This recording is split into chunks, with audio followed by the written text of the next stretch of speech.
One thing that we've sort of touched on, but we haven't really got into great detail about, is sort of the camera work and the cinematography overall, and with along that sort of like the blocking and the shot composition and lighting, I found all of this very phenomenal. I think it's a strong reason for the film's success for a lot of the reasons that we were just talking about. Mm-hmm. Was it something that stood out to you as you were watching? Did it call attention to itself at the time? No. Or is it something that you didn't really realize until you like went back and looked at it afterward? Correct. It's so good you don't notice it. It's so smooth. Right. Because to your point, you are in that courtroom a lot. I think the only time you leave in Acts 2 and 3 really is to go to the bar. To go meet with the woman and the bartender to go get more evidence, parse things together. But the blocking, the way the camera is revolving around, the reverse and first shots and so forth. It's so buttery smooth. You don't even notice it. It's just happening and you're along for the ride. You get a lot of long takes, but none of it is so look at me, we're not like, going around through the jury box and going behind head. It's not gratuitous. It's so, just very, very subtle, but amazing. And the lighting is, pretty cut and dry. I don't think he did a whole lot with lighting as far as like the noir, Maltese Falcon kind of. Correct. Yeah. Casablanca style lighting. It's all very, he's in a courtroom in the Upper Peninsula of Michigan. So it's all kind of, I won't say it's flat, but it's not like super dynamic and high contrasty either. But you don't want it to be. You don't want any of these things to be because this is an actor's show. Like this is all on the performances of, you want people to be focusing on the intensity between George C. Scott, Jamie Stewart, Ben Gazzara, all the Lee Remick and all these people, and trying to just suss it out in your head, the good and evil of it all. And you're in the throes of this, existing in this gray area.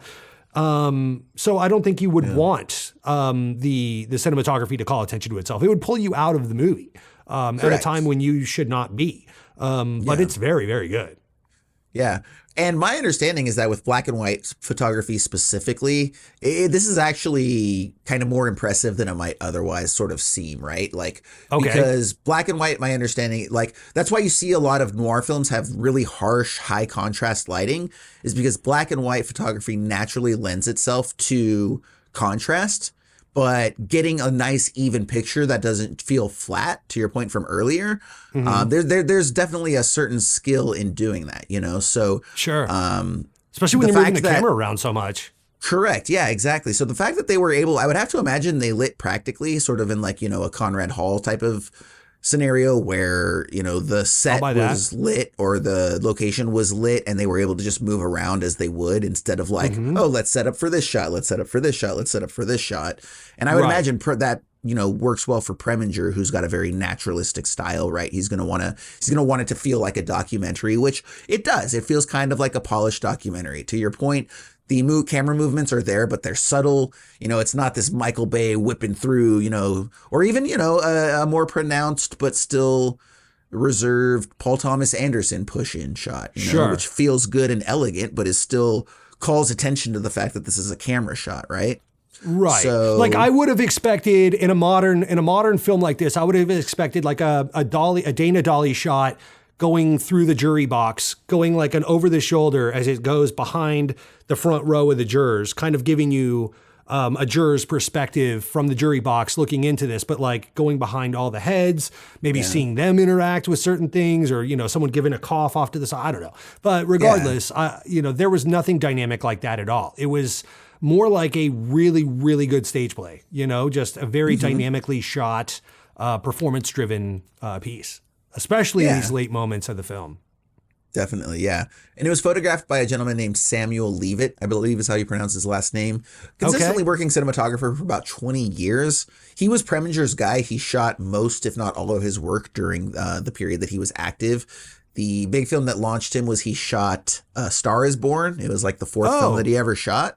Okay. And after that, it's really not a lot of storied films. He stays working, but he doesn't really make a lot of films that like resonate, culturally or, are remembered through time. As a matter of fact, he wins a film for he wins an Oscar for a film that I've never heard of until looking into this, called The Defiant Ones, which was actually a Hollywood action adventure with Sidney Poitier and Paul Newman, I believe. Okay. And then later in his career, he goes out, I think it's like his fourth or fifth to last film. He shoots Guess Who's Coming to Dinner with Sidney Poitier as well. So, got it. Yeah. So definitely interested to see more of his Spoiler work. alert, it's Sidney Poitier that's coming to dinner. What? Yeah, he's coming to dinner. Is he a fine, upstanding Caucasian gentleman, Ryan? No, he's not. What? Spoiler alert. Shocking. Yeah, Sidney Poitier. But also, that movie was a watershed moment and did do a lot of things for those, so right. Props to that. Also, just as a personal note for anybody out here in the Los Angeles area, the photographer is from Woodland Hills, so local guy out here. Yeah. And what's his name? Samuel Leavitt is the guy's name. Samuel Leavitt. Yeah. All right. Love it or leave it. Yeah. But, yeah. And so one of the interesting things I hope that's about on his business card. That's Samuel Leavitt. Love it or leave it, I say. You call me if you will, and leave me alone if you don't. Yeah. And, I think that also one of the reasons that it's shot this way, and it does let it speak for himself, is Preminger was big on this idea that, like, when we do a close-up on an actor during an emotional moment, we're telling the audience exactly what to look at. And that's true. And, I don't necessarily think there's anything wrong with that, but it's a unique viewpoint that we don't necessarily want to do that all the time as filmmakers. So he would instruct the framing such that there was never just like one thing in frame, right? If we do have a close-up, if we do have a single rather, it's going to be in a wide or a medium wide, so we're going to see more of the environment around them, maybe some people in the background. But generally speaking, instead of just going shot, reverse shot with close up, he's going to go shot, reverse shot with like a medium wide, and then he's going to put the other person that he's talking to there, and then he's going to put somebody else in the background. We even have that great sequence where I know exactly what you're getting to, buddy. Where Laura's being interviewed and Claude Dancer is like trying to block her view of making eye contact with Paul to sort of like trigger whether she should say yes or no or what she should do. And so then like Paul will like move over so that he can see behind his shoulder, and then Claude moves back to like block him and do this. And it's this like very Jimmy lovely Stewart like poke out from behind George C. Scott just like, and coming off to the other side. Oh, I love it. Like they might as well have had those cartoon sound effects. Like, yep. Right, like, and so by the way, that is something I did notice, and it was at this very scene that I noticed it, is that there are no close-ups really or singles.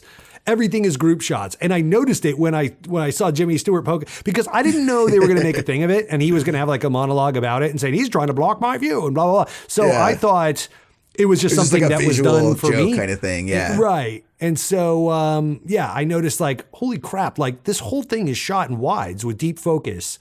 There's no shallow depth of field. It's just like, because like half of the magic isn't always in what Jimmy Stewart is saying. It's watching George C. Scott's response to it, or watching George C. Scott with the dog on his lap, all awkward and stuff like that. And then having Jimmy Stewart make some quips about it, and all of that. Mm-hmm. But it's this interaction. It's the chemistry of the cast that is the glue of this film to me. Not necessarily like 1-star performance. You know what I mean? Correct. Yeah, no, definitely. It's an ensemble performance like we speak of. Because even when everybody you crushes. have close-ups on the witness box or whatever it's called up there by the, where the witness goes. And you'll have, he shot it in such a way, almost like on a 45. So you'd have the judge, behind him responding. Mm-hmm. You'd have George C. Scott or Jimmy Stewart on the left side of frame questioning. So it would always be like a 3-shot. And, I think, every now and then you might have a single on the witness if they were saying something really emotional, like Lee Remick or something like that was giving some substantiating thing. But anyway, I thought that it was very subtle, but it was very weird that it was shot in all wides. Yeah. And, I touched earlier that it wouldn't be the only time that we make a Sweet Smell of Success reference. And specifically with the camera work and the direction regarding the camera work, that's to me what most felt like this. like this film, and it's because I believe that Preminger and Alexander McKendrick, who made Sweet Smell of Success, had a similar outlook with regards to edits, right? Like we reviewed Sweet Smell of Success on the audio podcast. We'll go ahead and link to it here if you want to check it out right now. But that's something where he had a similar outlook, where he wanted these really long takes, right? We talked about how there would be certain sequences in Sweet Smell where it would be like a 5-minute take, and there would be something like 30 different marks that the actors had to hit over the course of this sequence, and the camera tracking along with all of that. And so you see a lot of that here, where it is subtle in the way that it's done. And then you take a look at it on the back end, and you're like, oh, wow, I didn't realize that was a 5-minute take with this many camera movements and the actors moving 30 different times, hitting 30 different marks and all of that. And so very similar to what McKendrick and James Wong Howe, the cinematographer, did in Sweet Smell of Success. We see a lot of that here in Anatomy of a Murder as well. I had not thought about that. That's a great comparison.